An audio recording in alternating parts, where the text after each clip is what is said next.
Tayo po ay nagbabalik dito sa Usapang Bayan. Kasama pa rin natin si Dr. Benedict David. Benedict, I just have a question with respect to entrepreneurship. No? Maraming iba-ibang tao kasi, iba-iba yung mga personalities nila. Paano ba natin masasabi na mas bagay sa'yo kaysa edukado ka o hindi na magnegosyo ka na lang? Pero meron namang iba ay ayaw yung parang wag ka na magnegosyo, mamamatay ka lang dyan, di ba? So ano yung mga katangian or characteristics that you would feel would make a person a more suitable entrepreneur? Alright, sige. Well, first and foremost, let me state that everybody has the potential to be an entrepreneur. Yun yung ceteris paribus scenario, hopefully. However, of course, not everyone has the characteristics or have the characteristics to be an entrepreneur. Unfortunately, that's reality eh. So how will I find those characteristics sa mga estudyante ko or sa mga kakilala ko? First, particular ako pag nakita ko medyo bully yung estudyante. Pag medyo bully, medyo pasaway, fail safe ako doon. Foolproof yun.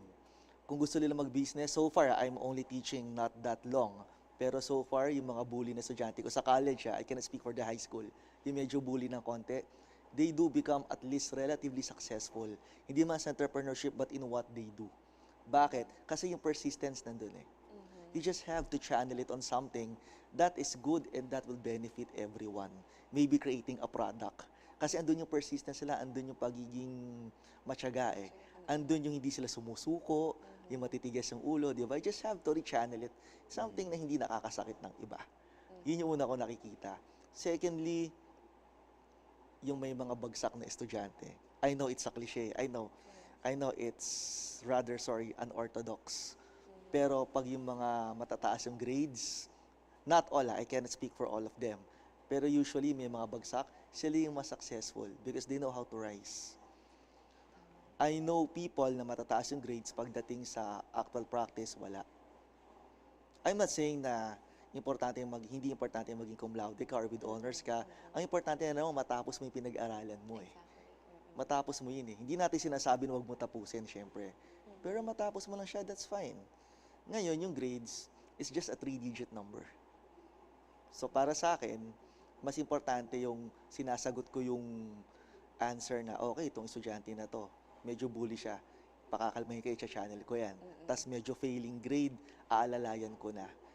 And more importantly, ito, personal ko na to, I can speak for everybody, the way students or the way people are being tested pagdating sa mga exams. Bakit? Ako, I never gave a multiple choice identification or any objective type in my entire teaching career. It's always an essay, and believe me, always case analysis yan. I meticulously check even the grammar.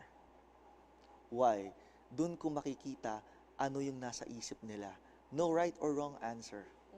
Makita ko how they would defend their position, even minsan nagbo-borderline na sila sa medyo unethical na sagot or so, that's fine. Doon ko makikita yun. And from there, I can mentor them. Sa mga estudyante yun. Paano yung makakilala ko? How will I tell that this person sa labas, na hindi ko estudyante, has the entrepreneurship potential? Same thing. Makikita mo naman yung persistence yan eh. Yung they wouldn't take no for an answer. Although syempre, may mga sumusobra. Hindi naman din tama yun, di ba? Pero if you can say na mild lang naman siya, case-to-case basis eh. I really cannot speak in template. Pero mararamdaman mo yun, may entrepreneurship potential to. Mararamdaman mo siya when you come to talk with them and when you see yung aura pa lang, meron naman talaga eh. Meron talaga. I'm not saying that entrepreneurship cannot be made. Ako, if I may say, made ako ng konti. Made lang ako. But if I may also say, nung college ako, hindi naman ako with honors, marami akong bagsak. Tapos, yung doctoral ko nga, actually take 3 ako nag-defend. Wala naman akong award. Pero, yung perseverance nandun. It was a learned process for me. Uso ngayon yung sipag at tiyaga. Exactly. Sir, mamaya magpapa-aura ako sa'yo kung meron akong entrepreneurship something. No, but can I make a follow-through Sure. question with that? No, you did mention that the way you give exams and things like that is more of not just the enumeration type Yes. or Yeah. defining type, but Yes. really more explanatory or Yes. essay type of how they would handle themselves in specific situations. No? And I also teach in the MBA programs of some of the other schools. And I'm like you, that because all of those things, you can just read in the book. Eh? I mean, nowadays, if you have an Android or an iPhone, you can just check whatever it is, the definitions, enumerations. Parang that's not something that you need to keep in your head anymore. Correct. But application is something else. Yes. So I think the world has changed from the previous situation wherein it's almost like you have to memorize the definitions, the books, the bookish, yung mga different categories or whatever. But now, I think you're correct in that, we need to understand how we're going to solve a certain situation. Are you applying that in school now, being the assistant dean? Yes, I do apply that. No, but I mean to say not just you, because you have other Yeah. professors in the whole, at least in the college. We are bound by what you call the academic freedom, so I cannot meddle with their teaching styles. But the best that I can do is I encourage them to do that. Hindi lang naman yung, for example, case analysis, case writing, we do that. Sa mga may control ako na aspects of my mandate as the assistant dean, like for example, the comprehensive exams, oral case defenses, yan, pwede tayo gumawa ng case study. Pero yung mga exams ng mga professors na iba, of course, I cannot speak for that kasi may academic freedom tayo. But I do encourage that. May memo ako doon from them na hindi naman talaga sobrang lalim ng case study. Just let the students think and defend their position. No right or wrong So answers. hindi memory work ang inaasahan mo, Yes. hindi intelligent. Yes. Kasi syempre, it also benefits the professor. Why? Exactly. When you make a case study, you also do research. What if, for example, the students was able to research on, or were able to research on something that you haven't? Aalamin mo yun. So pag nalaman mo yun, cool. Di ba? Okay yun. Natuto ka din.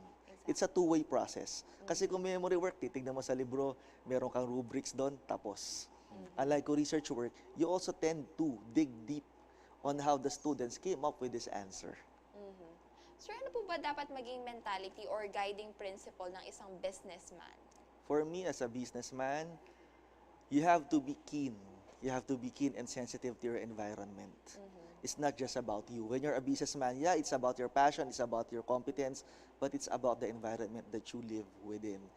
Going back to the PESEL factors, dapat sensitive ka doon, dapat alam mo. Alam mo yung nangyayari dun sa 6 or 5 factors na yan. Because if you don't know it, mangyayari, mahihirapan ka mag-adjust. Dapat nga ma-anticipate mo yan as much as possible.